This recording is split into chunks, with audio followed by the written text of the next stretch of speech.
அதாவதுங்க, இப்போ வெளி மாநிலத்திலேருந்து இங்கே வர்றவங்க, அவங்க இன்னைக்கு வேலை, உரிமை இதை பற்றிலாம் எடுக்கிறாங்க. அதில் வந்து வாக்குரிமையை பற்றி வாக்குரிமை கொடுத்துட்டாங்க அவங்களுக்கு. நாளைக்கு அவங்க வந்து கவுன்சிலராகவோ ஒரு மந்திரியாவோ இப்போ அந்த மாதிரி போகும்போது அரசியல் அதிகாரம் அவங்க கைக்கு போயிடும். அப்போ அவங்கக்கிட்ட போகும்போது நம்ம ஒடுக்கப்படுவோம். ஈழத்தில் நடந்த மாதிரியே திரும்ப இங்கே நடக்கும். சொல்லப்போனால் இது மறுபடியும் ஒரு ஒரு போர் நடக்கிறதுக்கு முன்னாடி நம்ம தடுத்த மாதிரி. நம்ம தடுத்து தான் ஆகணும். அது ஒவ்வொரு தமிழர்களுடைய கடமை. அதுதான் இதை நான் நினைக்கிறேன். நாங்கள் இதை வந்து நாங்கள் தமிழர்களோட முக்கியமான வாழ்விடத்தை இழந்து போராடிக்கிட்டு இருக்கோம். எங்களோட நிலத்தை இழந்து பலத்திலிருந்து அண்ணன் பொதுக்கூட்டம் போடுறது நம்ம வரவேற்கத்தக்க ஒன்று. நாங்கள் ரொம்ப கஷ்டத்துலேயும் அடிமைப்பட்டும் ரொம்ப நெருக்கடியான சூழ்நிலை வாழ்ந்துட்டு இருக்கோம். நாங்கள் இது ரொம்ப பலத்தை இதை போடுறது மூலிமா, அண்ணன் போடுறது மூலிமா, பொதுக்கூட்டம் மூலிமா முக்கியமான பல பிரச்சனைகளுக்கு இது ஒரு தீர்வாகும்னு நினைக்கிறேன். அதை நம்பிக்கை விட்டுறவரையும் எழுச்சி முக்கியம் விட்டு நாளை இளைஞர்களுக்கு முக்கியம் வாய்ந்ததாக ஒன்று இது இருக்கணும்னு நான் எதிர்பார்க்குறேன். அதை வரவேற்கிறேன்.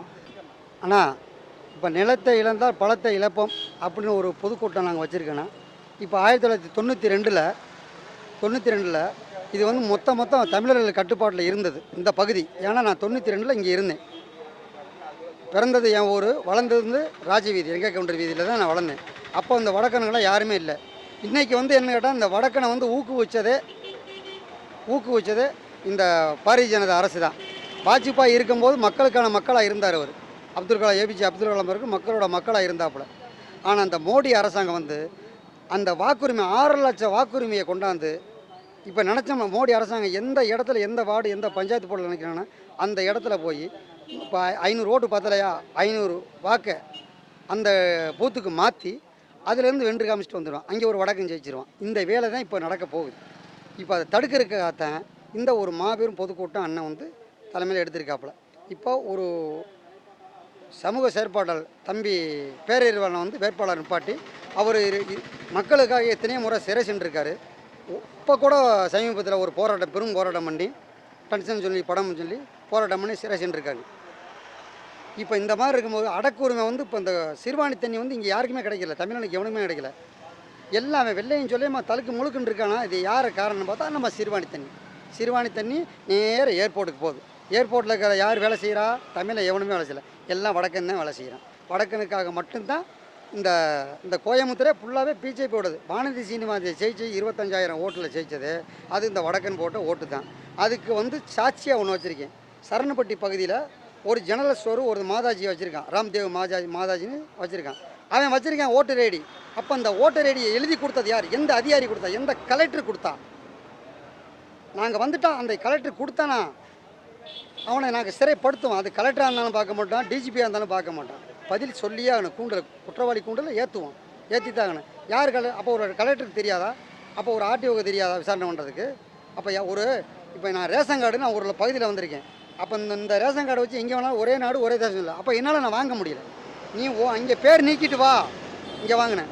அப்போ எனக்கு 350 கிலோமீட்டர் தான் என் ஊர் கோயம்புத்தூர் 350 கிலோமீட்டர் தான். என்னால் வாங்க முடியல. 1500 கிலோமீட்டர் 3000 கிலோமீட்டர் வந்து இங்கே ரேஷன் அரிசியை வாங்கி திங்கிறான். ஒவ்வொரு கம்பெனி ரைடு விட்டாலே போதும், உள்ள மூட்டையாக ரேஷன் அரிசி அவன் தான் திங்கிறான். 10 ரூபா 20 ரூபாய்க்கு ஒரு கிலோ அரிசி வாங்குறான். நான் கண்ணால் பார்த்துருக்கேன். இதை தடுக்கணும்னா அண்ணன் செந்தமிழ் சீமான் மட்டும்தான் முடியும். இது மூலயமா மக்களுக்கு நான் என்ன சொல்கிறேன்னா, ஒரே ஒரு முறை 50 வருஷம் நீங்கள் வாய்ப்பு கொடுத்துருக்கீங்க. இந்த ஒரு முறை 2026 தேர்தலில் எங்கள் அண்ணனுக்கு நீங்கள் வாய்ப்பு கொடுத்துருங்க, வென்று எடுப்போம். கண்டிப்பாக சமரசம் இல்லாம மாட்டோம். எங்கள் அண்ணன் யாரு கட்சியிலையும் அடமானம் வச்சிட மாட்டாங்க. நீ துணிஞ்சு வா. மேதகு பிரபாகரன் பிள்ளைய நாங்கள் இது வந்து வன்னிக்காட்டு புலிகள். திருமாவளம் இருக்கார் பார்த்தீங்களா, 2 சீட்டுக்கு 3 சீட்டுக்கு நக்கி பிழைக்கிற கூட்டம் நாங்கள் கிடையாது. ஒரு மாம்பழத்தை சாப்பிட்டோன்னா அப்படியே மொத்தமாக தான் சாப்பிட்றோம், தவிர அதை பிச்சு ஒவ்வொரு குச்சின்னு அப்படித்தான் அந்த இது விற்கிறாப்புல. இப்போ வைகோவாக இருந்தாலும் சரி, அது அண்ணன் திருமாவளவன் தான் சரித்தேன். இப்போ ஏர்போர்ட்டு மூர்த்தி வந்து உண்மையான பறைய தமிழர் வந்து பறையன்னு சொல்லக்கூடாது. அவர் என் அண்ணன். நான் வேறு இதில் இருக்கிறேன் கெஸ்ட்டாக இருந்தாலும் அவர் என் அண்ணன் தான். ஏர்போர்ட்டு மூர்த்தி வந்து என் அண்ணன் தான். எனக்கு ரொம்ப பிடிக்கும் அவரை. ஆனால் ஒரு புதிய அந்த கட்சிக்கே ஒரு டிஜிபி அலுவலகத்தில் வந்து பாதுகாப்புனா ஒரு சாதாரண மக்களுக்கு எப்படி இந்த அரசாங்கம் பாதுகாப்பு கொடுக்கும்? நீங்களே சொல்லுங்கள் பார்க்கலாம். இந்த மாதிரி வருமா? அப்போ மக்கள் விழிப்புணர்வு வரணும், கொஞ்சமாவது விழிப்புணர்வு வரணும். அப்போ இதுக்கு வந்து தடுக்கிறதுக்கு இந்த சட்டத்தை கரெக்டாக வந்து நடத்துறதுக்கு யாருன்னு கேட்டால் செந்தமிழ் சீமானன் மட்டும்தான் முடியும். வேறு எந்த ஒரு ஆண்மகனாலையும் முடியாது. ஆமாம், இருக்கிற கட்சியெல்லாம் இன்னைக்கு என்ன சொல்கிறேன், தற்கூரி கட்சி, அத்தனையுமே தற்கூரி கட்சி. மானமுள்ள ஒரே கட்சி நாம் தமிழர் கட்சி. இல்லை, அது வந்துட்டு நம்ம தமிழர்களோட நிலத்தையும் சரி, நம்மளோட இதையும் உரிமையும் வந்துட்டு நம்ம இழக்கக்கூடாது. என்றைக்குமே நம்மளோட இதை நம்ம தான் பாதுகாக்கணும்னு நம்ம நினைக்கணும். இப்போ வட மாநிலத்திலேருந்து இங்கே வந்துட்டு முக்கால்வாசி எல்லாமே ஆக்கிரமிப்பு பண்ணிக்கிட்டு இருக்காங்க. நம்ம இதனால் வந்துட்டு நம்ம தமிழர்களுக்கு ரொம்ப ஒரு இழப்பு அதிகமாக இருக்குது. தொழில் சார்ந்த விஷயமா இருக்கட்டும், ஒரு பொருளாதார ரீதியாகவும் ரொம்ப இதாகுது. ரெண்டாவது, இப்போ ஒரு இடத்துல வந்துட்டு பணி செய்கிறோம், ஒரு கட்டட பணியாக இருக்கட்டும், எந்த ஒரு இதுலையாக இருந்தாலும் இந்திக்காரன் தான் அதிகமாக இருக்கான். வட மாநிலத்தவர்கள் உள்ளே வர்றதுனால நம்ம தமிழர்களுக்கு வாய்ப்பு கம்மியாகுது. அப்படிங்கிறப்ப நம்ம இளைஞர்களும் கொஞ்சம் வந்துட்டு தெளிவாக இருக்கணும். நம்ம வட மாநிலத்திலேருந்து வந்துட்டு இப்படி அவங்க எல்லாருமே வந்துட்டு ஒரு வருமானத்தை நோக்கி தான் போகிறோம். ஆனால் வட மாநிலத்தில் உள்ளவங்களுக்கு இங்கே நோக்கி வர்றவங்களுக்கும் நம்ம தமிழர்களுக்கு ஏன் அந்த ஒரு புரிதல் வர மாட்டேங்குது? நம்ம தமிழ்நாட்டில் நம்மளோட இது வந்துட்டு ஏன் இருக்கணும் அப்படின்றது நினைக்கல அப்படின்றது ரொம்ப ஒரு மன வருத்தமாக இருக்குது. இல்லை, அது வந்துட்டு எப்படின்னா, பிறப்புக்கும் எல்லா உயிருக்கும் அப்படின்றது எங்கள் கட்சியோட ஒரு கொள்கை. சீமானோட அண்ணனோட ஒரு இது வந்துட்டு என்னென்னா, எல்லாத்தையுமே வந்துட்டு நம்ம எல்லாத்துக்குமே உயிர் இருக்குது. மரன்றது மரத்துக்கு வந்துட்டு உயிர் இல்லை, சும்மா ஏதோ வந்துட்டு நம்ம மரம் வளர்க்கணும் அப்படின்றது மாதிரி இல்லை. அதுவும் நம்மளை மாதிரி ஒரு உயிர் தான். நம்ம வந்துட்டு எந்த அளவுக்கு ஒரு மனிதனுக்கு வந்துட்டு ஒரு நாள் மூச்சு காற்று நம்ம சுவாசிக்க வந்துட்டு இன்றைக்கி வந்துட்டு ஒரு 10 மரம்னாச்சும் இருக்கணும் அப்படின்றாங்க. அந்தளவுக்கு இருக்குதா அப்படின்னா இல்லை. அந்த இது வந்துட்டு அது யாருக்குமே நம்ம மக்களுக்கு புரியுறதில்ல. மாநாடு வந்துட்டு நம்ம வந்துட்டு சும்மா ஏதோ பண்ணணும் அப்படின்றதுக்காண்டி பண்ணுறதில்ல. மாநாடு எடுத்தவர் பண்ணுறதில்ல. எல்லாமே ஒரு புரிதலோடு எடுத்து பண்ணிக்கிட்டு இருக்காரு. எந்த ஒரு கட்சி எந்த ஒரு இதுலேயுமே வந்துட்டு இப்போ டிஎம்கேயாக இருக்கட்டும், ஏடிஎம்கே இருக்குது, எந்த ஒரு இதில் இருந்துமே அந்த இது பண்ணலைங்கும் போது இவர் எடுத்து பண்ணுறாரு அப்படிங்கிறது யாருக்குமே புரிகிறதில்ல. எந்த ஒரு கட்சியுமே வந்துட்டு எந்த ஒரு விஷயம் எடுத்து அவர் பேசுகிறாரு பண்ணுறாரு அப்படிங்கும்போது அதில் ஒரு அர்த்தம் இருக்குது அப்படின்றத நம்ம தமிழ்நாட்டு மக்கள் புரிஞ்சுக்கணும். அடுத்து மேலும் மேலும் வந்துட்டு நம்ம தமிழ்நாட்டை தமிழன் தான் ஆளணும் அப்படின்றது யாருக்கும் புரியல. இப்போ டிஎம்கே இது வந்துட்டு திராவிடன்றாங்க. திராவிடன்னா என்னன்னு எல்லாருமே புரிஞ்சுக்கணும் இல்லைங்களா? அந்த மாதிரி ஒவ்வொரு விஷயமுமே நம்ம தமிழர்களுக்கு புரிஞ்சுக்கணும். தமிழ்நாட்டை தமிழன் தான் ஆளணுன்றது தெரிஞ்சுக்கணும். சீமான் வந்துட்டு சொந்த நிலத்தில் சொந்தமாக நம்ம தான் எல்லாமே ஆளணும்னு பண்ணுறாரு.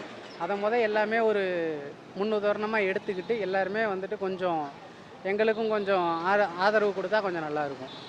நிலத்தை இழந்தால் வளத்தை இழப்போம் என்று கூறுகிறார்கள். அதன் நோக்கம் வளமும் நிலத்தினுடைய வளம் வளர்ந்தால்தான் நாட்டினுடைய வளர்ச்சியும் சிறப்பாக இருக்கும். மற்றும் அந்த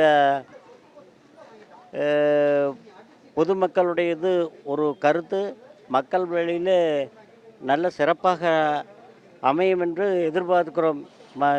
நாம் தமிழர் கட்சி இது எதிர்காலத்தில் ஒரு நடந்த முன்னேற்றமாக அமைய வேண்டும் என எங்களது வாழ்த்துகிறோம். அருமையாக பார்க்குறோம். அது நேர்மையான அரசியல், மக்கள் பாராட்டக்கூடிய அரசியல். எதிர்காலத்தில் அது மிகப்பெரிய ஒரு வளர்ச்சியை பெருக்கும் என்பதில் ஆட்சேபனை இல்லை. அது பொய். ஒவ்வொரு கருத்துக்கும் எந்த ஒரு கட்சியும் இவ்வளவு சிறப்பான ஒரு அரசியல் அமைப்பை உருவாக்கிய இல்லை, ஒருவரும் இல்லை. அனைத்து கட்சிகளும் அவரவர்களுக்கு தகுந்த பயணத்தை அடைகிறாங்களே தவிர மக்களின் நலன்கிறது யாருமே பயன்பாட்டை இணைக்கல. அதனால் இது மிக சிறப்பான அமைப்பு. இது ஆட்சிக்கு வந்தால் மிகப்பெரிய ஒரு நல்ல வரவேற்பை தமிழகம் பெறும் என்பதில் எந்த விதமான ஆட்சேபனையும் இல்லை. மரங்களின் மாநாடு, அதாவது ஒரு மருத்துவ பரிசோதனைக்கு சென்றால் அந்த மருத்துவர் சிகிச்சை அளித்த பின்பு உண்மையான டாக்டர், ஒரு நேர்மையான டாக்டர், நீ இப்படித்தான் சாப்பிடணும், இன்று இயற்கையாக முறையில் நீ நடந்துக்கணும் அப்படின்ற உடலுடைய வளர்ச்சிக்கு எதிர்காலத்தை பற்றி சொல்லுவார். அதே தான் சீமானன்னு சொல்கிறாரு. அதாவது வளம், இயற்கை வளங்களை எல்லாம் நல்லா இருந்தால் தான் நாம் பின்னுடைய வாழ்க்கை நல்லா இருக்கும் அப்படிங்கிறது ஒரு எடுத்துக்காட்டாக சொல்கிறாரு. அதை புரியாத மக்கள், அறியாத மக்கள், ஏதோ இவருடைய சொற்களை புறக்கணிக்கணும் என்று சொல்கிற மக்கள் தான் இம்மாதிரியான பேச்சுக்களை உருவாக்குறாங்க. இது மிகப்பெரிய தவறு. ரெண்டாவது, ஏழை மக்களுக்கு கொடுக்கப்பட்ட உதவித்தொகைகளெல்லாம் பறித்து கொண்டு ஆட்சி இவ்வளவு ஒரு கொடுங்கோல் ஆட்சியாக இருக்கக்கூடிய இந்த காலத்தில் கூட மக்கள் விழித்தெழுந்து நாம் தமிழர் கட்சிக்கு வாக்களித்து சிறப்பிக்க வேண்டுமாய் தாழ்மையுடன் வேண்டுகிறேன். கண்டிப்பாக நம்ம வந்து அனைத்து உயிர்களுக்குமான அரசியலை நம்ம பேசுகிறோம் என்றைக்குமே. அது வந்து அண்ணன் மலைகளின் மாநாடு, மரங்களின் மாநாடு இதெல்லாம் வரவேற்கத்தக்க ஒன்று. ஆடு மாடுகள் மாநாடு இதெல்லாம் வரவேற்க ஒன்றாக இருக்குது. சிலர்களுக்கு பிடிக்கல, அதை கேள்விதனம் ஏளனம் பண்ணுறாங்க. ஆனால் உண்மையிலும் அறிவு சார்ந்த விஷயத்தை அண்ணன் பேசுகிறாரு, பண்ணுறாரு. அது என்றைக்கும் நாளைக்கு தலைமுறைக்கு அதை முன்னெடுக்கணும். தற்சார்பு பொருளாதாரத்தை முன்னிறுத்துறாரு. அதை புரியாமல் நிறைய பேர் ரொம்ப தெரியாத விதமாக பேசியிருக்காங்க. அதை அண்ணன் முன்னெடுக்கிறது ரொம்ப சந்தோஷம். அது நாங்கள் அண்ணன் பின்னாடி துணிச்சலாம் என்றைக்கும் நாங்கள் அடுத்த தலைமுறைக்காக நாங்கள் நிற்போம், போராடுவோம் காலத்தில். இல்லை அப்படி நம்ம பார்க்க முடியாது. ஏன்னா வந்து நம்ம வந்து நாளைய தலைமுறை பிள்ளைங்கள் முன்னிறுத்தி இந்த ஆட்சி அதிகாரத்தை நம்ம பிடிக்கணுன்ட்டு நம்ம முன்னாடி போகிறோம். இன்னும் வந்து நிறைய விஷயங்கள் தெரியலை. நிறைய மக்களுக்கு இது வந்து கொண்டு போக சேர்க்கப்படலை. ஏன்னா நமக்கு ஊடக வலிமை அதிகமான ஊடக வலிமை இல்லாத சூழ்நிலையாக இருக்குது.